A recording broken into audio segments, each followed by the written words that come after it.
7 years ago, I was thrown out of my own home by the very people who gave me la fino explanation, no look of compassion, just the cold certainty in their eyes that I was guilty. Guilty of a lie my younger sister made up. A horrific accusation that turned me, the once beloved eldest daughter, into a monster in the eyes of my entire family. They didn't ask questions. They didn't need proof. They tossed my belongings onto the lawn like garbage and tore my youth apart as if it had never existed. I slept in my car. I went days without eating. And once, I stood on a bridge in the pouring rain, ready to end everything. My phone was silent. No one searched for me. No one asked if I was still alive. My family let me rot in the dark all because of a lie. Now, all these years later, they've come back. Shaky voices on the phone saying, "We're about to lose the house. Can you help us?" But I didn't save them. I let them lose everything. Because some lessons can only be learned when you've hit the bottom. And the truth they once refused to face is now teaching them in a way no one can escape. Before we dive into the full story, would you mind telling me where in the world you're watching from? I'd really love to know how far my story will travel. I grew up in a picture-perfect family in the quiet suburbs of northern Illinois, a place where the houses all looked the same, American flags waved from porches, and neighbors smiled at you every Saturday morning. To outsiders, we were the definition of ideal. My father was a successful financial advisor. My mother, a part-time real estate agent, spent the rest of her time cultivating the image of the perfect American mom. I, the eldest daughter, was their pride and joy. Born right on schedule, I was never a troublemaker. I was the straight-A student, the literature award winner, the varsity volleyball player, the girl who always did the right thing. I wasn't stunning like the girls on Instagram, but I had what my mother once called discipline and backbone. Whenever guests came over, she paraded me like a trophy. My daughter teaches herself and still tops her class. Almost. But that title of the perfect child came with something no one else could see, the crushing pressure to always be right. In our house, mistakes were not allowed. A single B+, a single act of defiance, and my mother would go cold for a week. My father would say just one thing: "You've embarrassed this family." We didn't live for love. We lived for appearances. We were the Christmas card with a filter. The laughter at dinner parties masking the silence that filled our home once the door closed. When I was 12, they adopted Lily, a white girl with golden hair and glassy blue eyes, like a porcelain doll. My mother said it had always been her dream to have a daughter who was sweet and angelic. All attention immediately shifted to Lily. Our family began orbiting around her like a new sun. I tried to be a good sister. I taught Lily how to braid her hair, walked her to school. But gradually, I saw the truth. I was the one burdened with expectations. Lily was the one who got to be loved. She made mistakes, she was forgiven. She cried, she was comforted. As for me, I only existed when my accomplishments were bright enough to justify my presence. Every time my mother showed Lily off in a princess dress or posted her childish doodles on Facebook with captions like "My little angel," I didn't feel jealous. I felt hollow. As if the moment Lily appeared, I had quietly faded from the picture I once stood in the center of. And I thought, I could live with that, as long as they still believed I was good. But it turns out, their trust in me was so fragile, one lie was enough to shatter it. It was a Tuesday in mid-October. The air had turned crisp, and fallen leaves scattered across campus lawns. I had just finished a grueling major exam, my head was spinning, but I felt relieved. The final hurdle of senior year was behind me. I planned to grab a cinnamon latte from my usual cafe and head back to my apartment to work on my last term paper. But when I checked my phone, my screen lit up with 27 missed calls and nearly 40 unread texts. Every name was familiar. Mom, Dad, Aunt Linda, Uncle Mark, even old friends from high school. The messages were filled with words like, "You're disgusting. Don't ever come back. I can't believe you'd do that." Oh. I stood frozen in the parking lot, unable to make sense of anything. My heart pounded, my hands trembled as I dialed home. My mother answered. Her voice cut through me like an icy blade. I don't want to hear a single excuse. You're filth. I can't believe I gave birth to you. Then she hung up. I drove home in a daze, my mind thick with confusion. As soon as I pulled up in front of the house, the front door burst open. My father stormed out, eyes bloodshot, fists clenched. Without a word, he slapped me across the face so hard, I stumbled, crashing into the lawn. Blood welled at the corner of my mouth, the taste of iron flooding in. I looked up in panic. My mother stood behind him, holding a trash bag stuffed with my clothes. Her eyes burned with hatred, as if she were staring at a murderer. Get out of my house! Get lost, she screamed. I struggled to get up, my head buzzing, my face stinging, my lips split and bleeding. What's going on? I don't understand. What did I do? I stammered helplessly. Lily sat on the living room couch, face buried in Grandma's shoulder, tears and snot streaming down her face. She sobbed like she had just escaped hell. She said she'd kill me if I told. She said no one would believe me. She's been doing it since I was 10. The room exploded. They screamed. Accused, cursed, threatened. I tried to shout, "It's not true. I never did anything," but no one listened. They didn't want proof. They didn't want the truth. They just needed someone to hate. And I was the most convenient target. My mother threw the bag of clothes at me. My father ripped the wallet from my hands and pulled out every bank card, insurance document, and ID. From this moment on, you are no longer our daughter, he said, each word like a nail driven into my chest. I stumbled backward from the doorway. The front lawn was soft and cold, wet with mud and the blood from my mouth. Lights flickered on in the neighbors' windows. Shadows moved behind curtains. People watched. I heard the click of a camera, whispering voices. I used to believe this was a friendly neighborhood. Now I knew they were witnesses to a quiet execution, a daughter hanged by her own family with nothing but their eyes and assumptions. No one asked if it was true. No one asked if I needed help. All they wanted was a story to gossip about, a monster to cheer at as it was torn apart. And that night, I was officially cast out of my own life. Because of a lie. From that day forward, I was no longer me.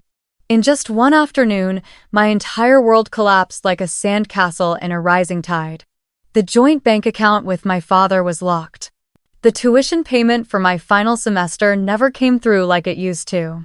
The credit card I used to buy textbooks was now just a useless piece of plastic. When I went to the school's financial office to ask what happened, the woman looked at me like I was a scammer. Your sponsorship account has been completely withdrawn. There's no one left listed as your guarantor. I asked for an emergency loan. Denied. I inquired about scholarships. She shook her head. I left that office with one sentence echoing in my head. They really cut me off. Oh. My volleyball coach, the one who used to pat my back and call me the unofficial captain, suddenly turned cold. For now, it's best if you stop competing. We have to protect the team's reputation. Not a single teammate spoke up. No one asked if I was okay. I tried to keep attending classes, but I had no money for materials, no place to sleep, no safe space to rest. I lived in the equipment storage room behind the gym. It was a tiny space that reeked of old sweat and rubber, but it had a roof. I snuck showers in the locker room, washed my clothes in a bathroom sink, and dried them with the hand dryer. One day, a classmate 2 rows away said loudly enough for the entire room to hear, "I'm not sitting near that girl. I heard she did something sick to her sister." All heads turned toward me. A few people pulled out their phones and started taking pictures. I got up and left the room without a word. That was the last time I ever stepped foot in a classroom. My student ID still had a few leftover dollars for the campus cafeteria, just enough to eat one meal a day, usually a cold sandwich or a thin soup that barely warmed me. I didn't feel hunger the way people normally do. My hunger was a slow erosion. It blurred my memory, dulled my emotions, and replaced everything with a heavy, silent void, as if I was dissolving bit by bit. I once believed that if I stayed quiet, kept pushing forward, everything would eventually be okay. That my parents would realize their mistake. That Lily would confess, but no. What I got was 3 full years, without a single call. Not one message, not one apology. My phone, the only thing I had left after being exiled from my family, stayed completely silent. And then came the night of rain. Wind slashed my face like blades. I stood on the bridge, hands gripping the railing, legs shaking from the cold, my mind unraveling. Beneath me, the river was black as ink. I opened my phone. No texts, no missed calls. I tapped on Mom in my contacts. The screen lit up with one line. This number is no longer in service. I laughed. A twisted, strangled laugh that caught in my throat, half mocking, half mad with despair. I used to believe that if I was good enough, if I did everything right, then no one could ever abandon me. But I was wrong. In this world, sometimes a beautiful lie weighs more than a lifetime of honesty. And if I had jumped that night, I don't think anyone would have noticed. A student disappears in the rain, a body drifting downstream, a short blurb in the local paper. That would have been it. No funeral. No tears. No one would have truly remembered me, because no one had ever truly seen me. I don't remember how long I stood on that bridge. The rain soaked through my thin hoodie. Wind lashed my face, so cold I could no longer tell where my skin ended and the air began.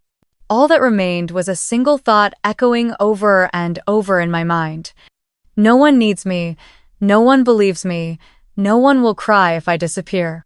I gripped the railing, my foot resting on the icy edge of the concrete. Below, the river was pitch black, whispering to me, "Just let go, it'll all be over." Bit cold for a swim, isn't it, young lady? That voice cut through the air behind me, soft as a breeze but clear as a bell in the midnight quiet.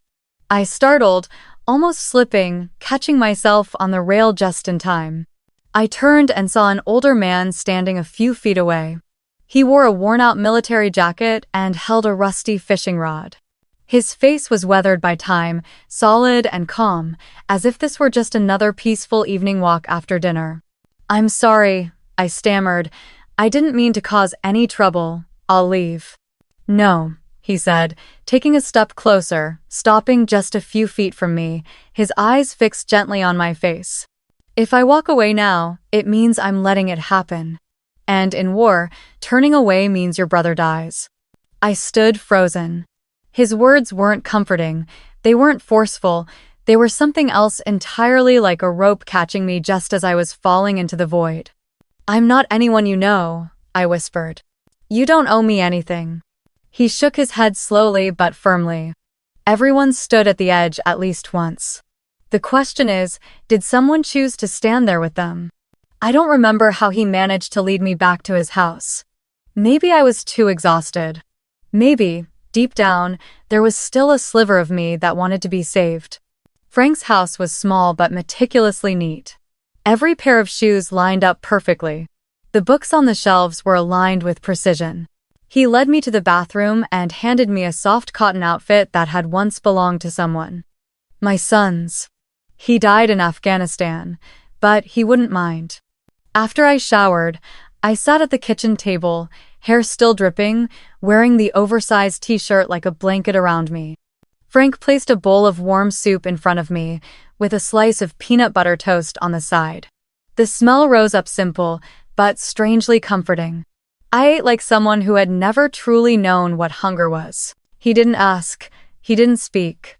He just sat there, quietly present, as if his being there was the answer to every ache I carried inside.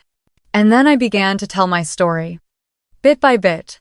From the evening I was thrown out of my home, to the first night I slept in the equipment room, to the night I stood on that bridge thinking it would be my last. I didn't cry. I just spoke, as if scraping my fingernails across a wound that had long since festered. Frank didn't interrupt. No clucking of tongues, no cutting in, no false sympathy. He simply listened, quiet and steady, like a night watchman holding vigil. That night, he laid out a thin mattress on the couch for me, handed me an old wool blanket that still smelled faintly of soap. I lay down, turned my face to the wall, feeling utterly hollow. But in that hollowness was something I hadn't felt in over 3 years, a sense of safety. Not happiness, not forgiveness, just the absence of fear. For once, I didn't have to brace for the next blow. And for the first time in a very, very long time, I slept. Truly slept. No nightmares, no jolting awake in the middle of the night, no muffled crying into a pillow. Just the sleep of someone who was finally allowed to surrender without being trampled again. The next morning, Frank woke me at 5 with a light but deliberate knock on the door. It wasn't a command, it was a rhythm that carried a quiet message. Welcome back to the land of the living. I stepped into the living room, my eyes still heavy, and found him already dressed in workout clothes. A cup of coffee sat on the table with a single instruction: drink it, then run. That first morning came without pity, without probing questions. Just a dirt trail through the woods, a pair of sneakers he'd given me the day before, and the steady sound of his footsteps beside mine. I was breathless, my heart pounding, legs about to give out. Frank just kept walking slow, steady, never pushing, never mocking. Every time I tried to stop, he sighed and said, "I thought you wanted to live." By the second week, I started working for him, a simple role at a private security firm he co-founded with a few other veterans. At first, it was just basic tasks: cleaning, training weapons, organizing files, checking camera feeds, labeling gear. But Frank never let me do anything on autopilot. Stand up straight. Who's going to trust you to protect them if you look like you want to disappear? Say that line to a client and they'll run to another company. He didn't train me like a boss trains an employee. He forged me like a soldier clawing their way back from hell, forcing me to relearn how to exist among people without flinching. I learned how to hold eye contact, how to speak clearly, how to keep my chin up and walk with intent, how not to apologize for simply existing. At the same time, Frank insisted I meet someone, a former Marine turned therapist, a friend of his who specialized in PTSD. I refused. I said I was fine. I said I just needed a job. But he didn't back down. He said one thing that stopped me cold. No one walks away from the battlefield with their mind untouched, and your family turned your home into a battlefield. In my first therapy session, I sat in silence. But little by little, that therapist led me to confront the very things I had spent years avoiding: the guilt of not being able to prove my innocence, the shame of being betrayed and not even having the strength to be angry, and the paralyzing fear that anyone, at any moment, could turn their back on me without warning. 3 months passed, and I began to change. I woke up early each day, trained consistently, ate full meals, stopped drinking, and no longer cried myself to sleep at night. My body, once gaunt and hollow, regained muscle, sharpness, and calm presence. But the biggest change wasn't physical. It was in my eyes, in the reflection I finally saw in the mirror. For the first time, I could look at myself without disgust.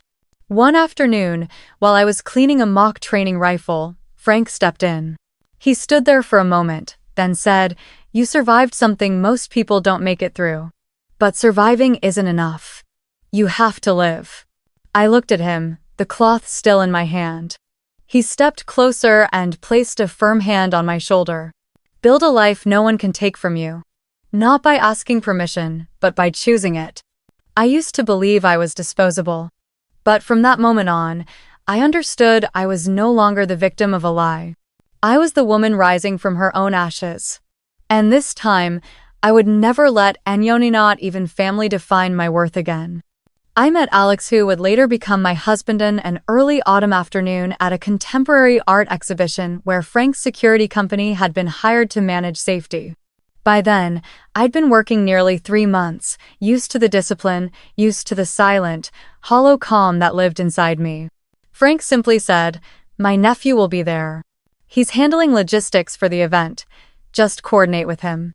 I nodded, assuming he'd be another entitled, well-dressed rich kid with a smug grin.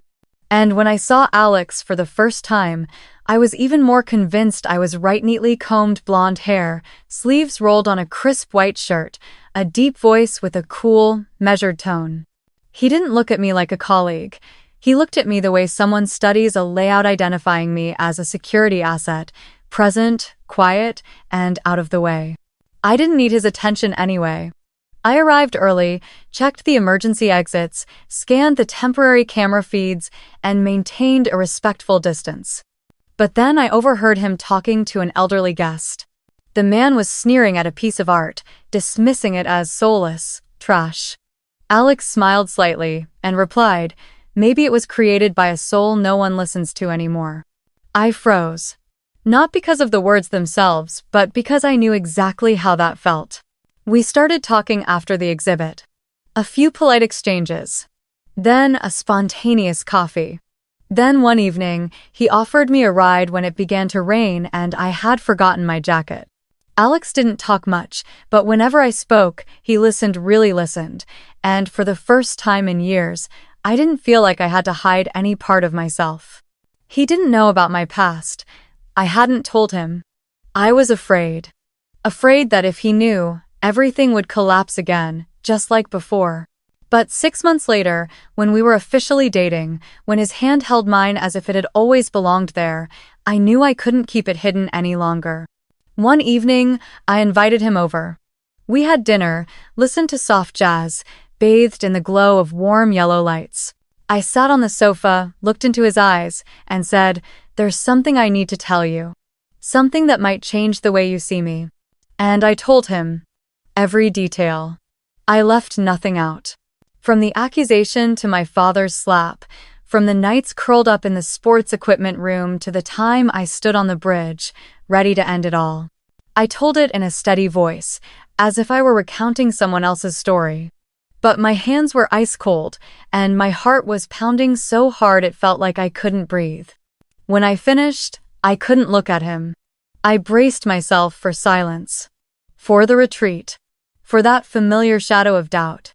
But instead, Alex stepped forward and knelt in front of me. He didn't say, "I'm so sorry." He didn't say, "I don't know what to say." He simply said 3 words, "I believe you." I broke. Completely. The tears I thought had dried up years ago spilled down my face, soaking my trembling hands. I cried like a child, like someone finally allowed to let go of a burden they'd carried for half their life. And Alex just held me. He didn't ask questions. He didn't make any grand promises. He was simply there. Steady, quiet. And sometimes, love doesn't need to be explained. Sometimes it just takes one person brave enough to believe in you when the entire world once chose to turn away. We held our wedding on a gentle spring day in a small garden just outside the city where the sun wasn't too harsh, the breeze was just cool enough, and everything unfolded exactly the way I had once secretly wished. Not extravagant, not flashy. Just those who truly loved me, gathered close. Frank wore a charcoal gray suit and stood beside me at the entrance to the aisle. His hand trembling slightly, but his eyes firm. As the music began to play, he said nothing except one simple sentence. "Your real father couldn't do this, so I will." I nodded. My heart was racing so hard I thought I might collapse, but when I linked my arm with Frank's, I felt an unexpected safety. We walked between 2 rows of chairs filled with people I had chosen, colleagues, staff, real friends, people who had seen me at my lowest and stayed. Alex stood at the front, wearing a plain black suit, his gaze never once leaving me. And when I reached him, he smiled with the gentlest expression I had ever seen in my life. There were no grand flourishes. No dramatic vows. But in the way he held my hand, I knew I was no longer alone. After the wedding, I officially became a co-founder in the company's expansion alongside Frank. We opened new branches in 3 other states, secured contracts for major events, high-profile corporations, and clients who demanded nothing short of absolute trust. I took charge of recruiting and training those society had cast aside, people like I once was, those who had fallen, who had failed, but never gave up. And then, One day, after I began noticing a subtle shift in my body, a lingering fatigue, and a strange, inexplicable intuition, I held a pregnancy test in my hand and knew I was going to be a mother. I sat alone in a sunlit bedroom, holding the faint ultrasound image of a tiny growing dot. A life, a heartbeat, a beginning. I placed one hand on my stomach, the other clutching the picture, and the tears came without restraint. Not from fear, but because, for the first time in my life, I felt something whole. This was life, not life that had to be fought for, survived, or endured, but life that was allowed to bloom, to be nurtured with love without conditions. I bowed my head, whispering to the child I knew couldn't yet hear or understand. My love, I will protect you. No one will ever take you from me. Not like they did to me. And in that moment, I was no longer just someone bearing wounds. I was someone who would never let those wounds repeat. I was a mother. A woman standing strong not just for herself but for a future beating steadily within her. It was a Wednesday morning like any other. I was seated in my new office, a cozy upper-floor space overlooking the busy street below, sunlight pouring through the curtains and shining across my desk where a file sat, detailing the upcoming security project in New Jersey. One hand typed out an email, the other held a mug of ginger tea Sophie had made that morning. Everything felt strangely peaceful. Then the landline rang. Anna. My assistant peeked in through the doorway. There's a strange call, no name left. The person just said, "She's your mother." I froze. My entire body stiffened in a single breath. My throat went dry. My hand gripped the mug so tightly that pain bloomed across my palm. I picked up the phone. Hello? A soft, trembling breath. Then a voice I knew too well, a voice that had haunted my worst, most bitter dreams. Anna, it's Mom. I didn't answer right away. I let the silence stretch out. Then I replied, my voice calm and flat as still water. Oh, so you remember now that you have a daughter named Anna? My mother choked on her words. I could hear the quickening of her breath, like she was on the edge of breaking, like one more word from me would shatter her completely. Lily, she finally told us. Everything was a lie. She admitted. She made it all up. I'm sorry. We didn't know. We were wrong. All of us. I leaned back in my chair, closed my eyes. I wasn't surprised. There wasn't a flicker of shock or relief. I had known for years. The only thing I hadn't expected was that they would call now. I said nothing. On the other end, my mother continued. Your father, he's full of regret too. We've lost nearly everything. The business failed. The bank is about to seize the house. Lily. She dropped out of school. She's working part-time at a convenience store now. We need help. Can you? I laughed. A dry, hollow laugh, no longer bitter, just tired. Tired of hearing the same script in a different costume. Help? I repeated. After 7 years of silence, 7 years without a single call, a single message, a single word. You think I'm still your daughter? We're family, sweetheart. I laughed again, this time softer. As if even I found it ridiculous. Family? You don't remember? Family was the first to call me disgusting. Family was the one who split my lip open with a slap and threw my bags onto the lawn. Family was the place that stayed silent while I slept outside, hungry, stripped of even the identity to call my own. My mother was crying. I could hear it. But not a single tear reached me. I spoke slowly, every word sharp. If today I were still that broken girl, sleeping under a bridge, would you be calling? If I weren't successful, didn't have an office, a home, something you could take pride in, would you be here? No answer. I already knew I was right. My voice dropped lower, colder than steel. You don't need me, you need a lifeline, and I'm sorry, but I'm no longer drowning in your flood. I set the receiver down before she could say another word. My hand relaxed for the first time in minutes. My heart didn't tremble. There was only one clear feeling. Peace is knowing you're strong enough not to prove anything anymore. And I knew that call wasn't a reconnection. It was closure. The end of a chapter I no longer belong to. I chose a quiet cafe tucked behind a row of maple trees at the end of the street, a place with soft amber lights, large windows overlooking the park, and tables spaced far enough apart that no one could overhear your story. I didn't want noise, I just wanted closure. I arrived early. Frank sat across from me, the kind of protector who didn't need to speak to make his presence felt, always ready to stand if needed. Alex was by my side, his hand never once leaving mine, his gaze guarding me more fiercely than any words ever could. At exactly 2 o'clock, they walked in. My mother looked 10 years older, thin, quiet, her eyes foggy like mist. My father no longer resembled the powerful man I remembered. His shirt was worn, his shoulders slumped, his eyes barely met mine. And Lily, she was the last to enter. Smaller than I remembered, walking timidly, like a child still trying to find her way home. I didn't stand. Just nodded, coldly. No one spoke at first. No one knew where to begin. Until I finally broke the silence. Well, say what you came to say. I don't have all day. My father raised his head, stammering, Anna, we were wrong. And I don't want to hear apologies if they're only being said because you've lost everything. I cut in. I want the truth. From each of you. Lily was the first to speak, her voice trembling, not the voice of someone shifting blame, but of someone who had carried guilt too long. I was jealous.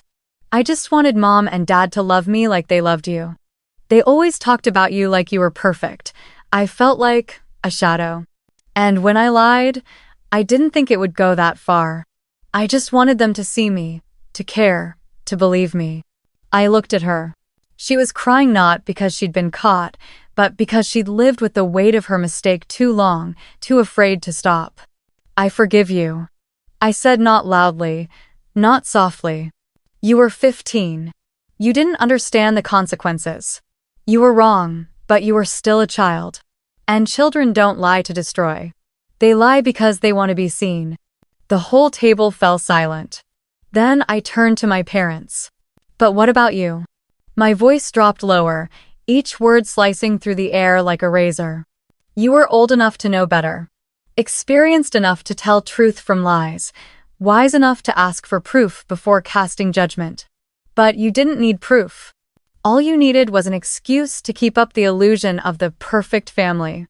And I was the sacrifice. My mother began to cry. My father bowed his head, hands clasped together like he was praying for something long gone. I continued, my hand clutching tightly in Alex's beneath the table. That day, when you slapped me, when you threw my clothes into the yard, when everyone turned their backs and not a single person asked, "Is this true?" You didn't just abandon your daughter. You killed the last bit of trust I had left in the world. I reached into my pocket and pulled out a photo. I placed it on the table.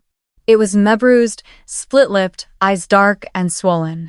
After the beating in the parking lot. This was me. 4 months after you kicked me out. This was the silence you sent me. No one could speak. The cafe went utterly still.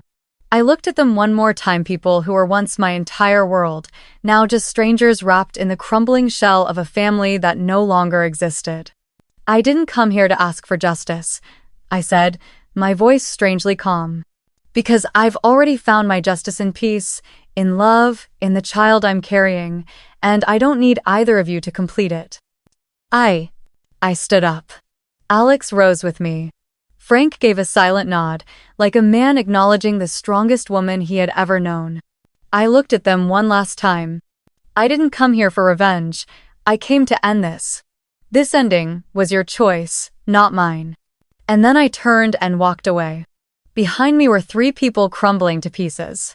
And ahead of me was a life with no cracks left for them to reach through. They followed me to the cafe's front door. My mother stumbled on the step, nearly falling, but still called out, "Anna, please, you're the only one who can help." I stopped. Not because of the plea, but because I felt something stir in my chest. Not anger, just emptiness. Like I was staring at an old version of myself on her knees, hands trembling in the cold begging anyone, just anyone, to see her. I turned around. My parents stood there, stripped of every last shred of dignity. No longer the ones who had once placed the weight of a model family on my shoulders. Now, they were just two people, lost in the wreckage they'd created. I looked at them for a long while. Long enough for images to flash through my mind the first night sleeping in that equipment room, stomach clawing at itself, mouth so dry I drank from a fire hose. That rainy night on the bridge, thinking a single jump might be the only escape. The days I washed my clothes with public soap and dried them in the sun on rusted wire. They didn't know. They had never known. Because they had never asked. "I don't hate you," I said, my voice steady. "I used to, but not anymore. Because hatred is still a form of connection, and I've let go." My mother wept, her tears falling in streams. She stumbled closer, step by step. "We didn't know. We thought you were okay. I'm sorry, please." I shook my head. Gently, but firmly. "I don't wish suffering on you. I don't want you to lose your home, lose everything. But if pain is the only way for you to understand what I went through." I swallowed the tightness in my throat, then looked straight into their eyes, not as a child demanding justice, but as a grown woman facing the consequences. "Then let it happen." I walked away. No looking back. No hesitation. No resentment. Only footsteps steadier with every step as I moved toward the SUV waiting in the distance, where Alex leaned against the door, eyes locked on mine, like a silent reminder. "You don't have to walk alone anymore." The car door closed. The engine started a deep, steady hum.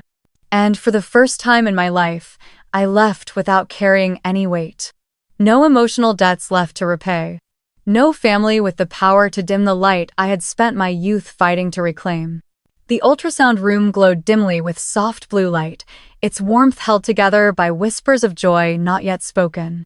On the screen was our Babia life growing stronger with each passing day, a heartbeat echoing like a promise too sacred for words. "You don't have to fight alone anymore, Mom." Alex sat beside me, his hand wrapped tightly around mine as if pouring the whole world into my fingertips. He didn't speak. But the way he held my hand, the glisten in his eyesit told me everything. He felt it all. The old pain. The new beginning. The love that had never once faded. I leaned my head on his shoulder, and through the gentle rhythm of the ultrasound, I whispered, "We won't repeat the old mistakes. Our child will know real love." At the end of the hallway, Frank leaned against the white wall, arms folded, his gaze soft like a sunset. He nodded. No words were needed, I understood. He had witnessed every step of my journey from wreckage to rebirth. And today, that nod was the silent affirmation of a father who had truly been one. I used to believe I had to fight to hold on to family. But now I understand. Family isn't where you're born. It's where you are truly seen. I didn't choose blood. I chose the ones who chose to stay, even when the world walked away. If you've ever been hurt by the very people who were supposed to protect you, if you've ever felt pushed aside for simply speaking your truth, please know this. You are not alone. Share your story in the comments. I read every word. I see you. I believe you. And if this video touched something in your heart, click like to spread healing. Subscribe so you never miss the stories that deserve to be heard. And share this video with someone who needs to know that the truth always has a place, no matter how long it takes. And most importantly, learn to protect yourself. Because you deserve to be loved, to be believed, and to live a life no one can ever take from you again.